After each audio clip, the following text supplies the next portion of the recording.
रुख करते हैं विधानसभा का, जहां पर मंत्री जोगाराम पटेल क्या कुछ कह रहे हैं, आइए सुनते हैं।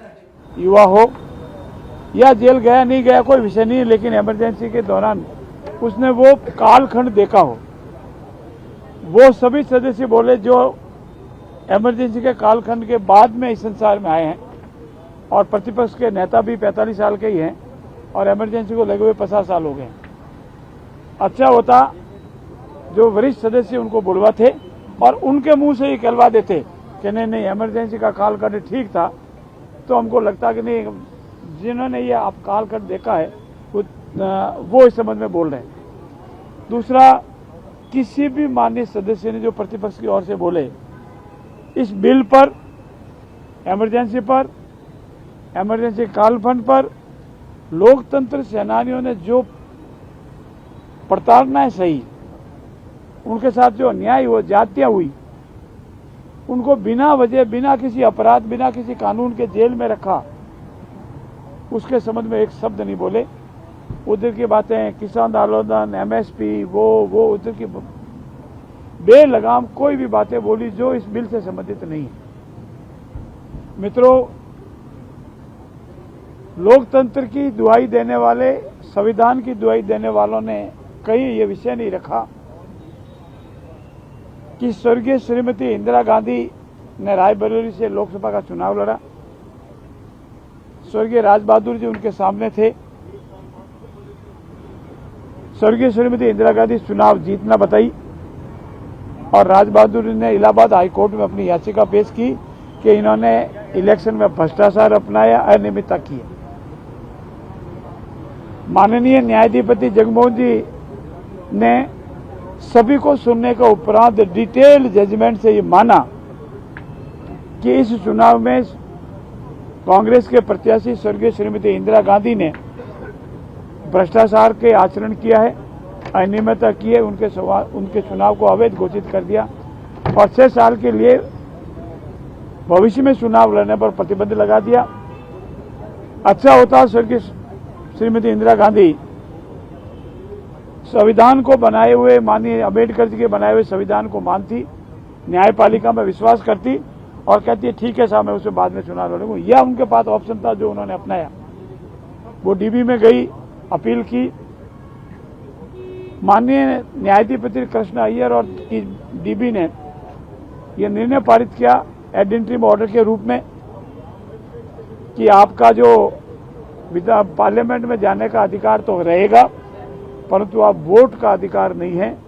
और उससे वो तिल मिला करके राजधानी की जो स्पीच हुई, राजधानी जी को जो मीटिंग हुई पटना में, जनता आ रही है शासन खाली करो, उस नारे से जो जनता प्रभावित हुई और उसे इमरजेंसी लगा दी।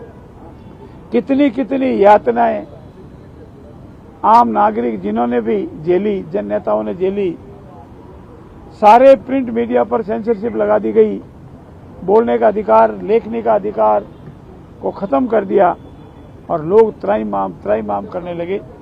और उस दौर में जिन जिन लोगों ने यातनाएं सही राजस्थान में लोकतंत्र को जीवित रखने के लिए 19 महीने 20 महीने जेल में रहे, कोई अपराध उनके खिलाफ दर्ज नहीं हुआ, उन लोगों का सम्मान हेतु ये पेंशन 2008 में हमारी तत्कालीन वसुंधरा सरकार ने, श्रीमती वसुंधरा जी ने इसको प्रारंभ की। 2000 जब वसुंधरा जी की सरकार का कार्यकाल खत्म हो गया और कांग्रेस का राज आ गया तो उन्होंने इसको खत्म कर दिया। पुनः जब भाजपा की सरकार आई तो वसुंधरा जी ने पुनः इसे लागू कर दिया और फिर कांग्रेस की सरकार आई तो उन्होंने फिर खत्म कर दिया। अभी 24 मार्च 2024 को यशस्वी भजनलाल जी की सरकार ने पुनः इसे लागू कर दिया। अभी 2000 रुपये इन स्वतंत्रता सेनानियों को पेंशन के रूप में, 4000 रुपये मेडिकल हेल्प के रूप में और रोडवेज में इनको मुफ्त यात्रा की सहायता मिलती है। अगर स्वतंत्रता सेनानी कोई पुरुष है, उसकी मृत्यु के बाद उसकी पत्नी को, और पत्नी है कोई महिला है तो उसके पति को सहायता मिलती है। हमारा प्रयास है कि ये सहायता इनको निरंतर जारी रहे। अभी टोटल कुल 1140 व्यक्ति है जिनको ये पेंशन मिल रही है। अनेक माननीय सदस्यों ने जो हमारे समक्ष ये प्रस्ताव रखा कि रोडवेज की सभी श्रेणी की बसों में सुविधा मिले, उनको साथ एक अटेंडेंट भी है, क्योंकि वो सब जितने भी लोग हैं अब वो करीब 70, 75, 80 साल की उम्र के लगभग है, उनको एक अटेंडेंस सुविधा दी जावे। साथ ही साथ उन्होंने ये भी कहा है कि अगर किसी ने अप्लाई करने में 90 दिन से ज़्यादा ऐसा हो गया है उनको सुविधा मिली जावे।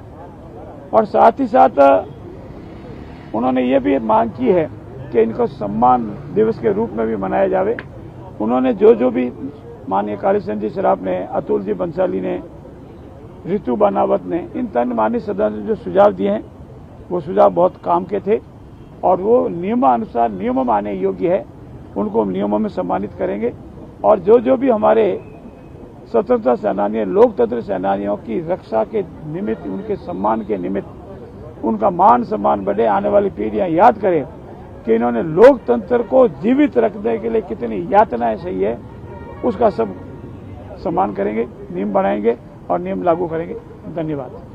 पटेल साहब, आपका सरकार भजन लाल की सरकार बहुत बढ़िया भाई, विधेयक भी ला रही है, घोषणाएं भी कर रही है, लेकिन हालात पे कब तक आ जाएंगे? एक भी अभी तक घोषणाएं की हैं, ये विधेयक लाए। मान्य साथी, प्रथम बजट की लैंड अलॉटमेंट की 90%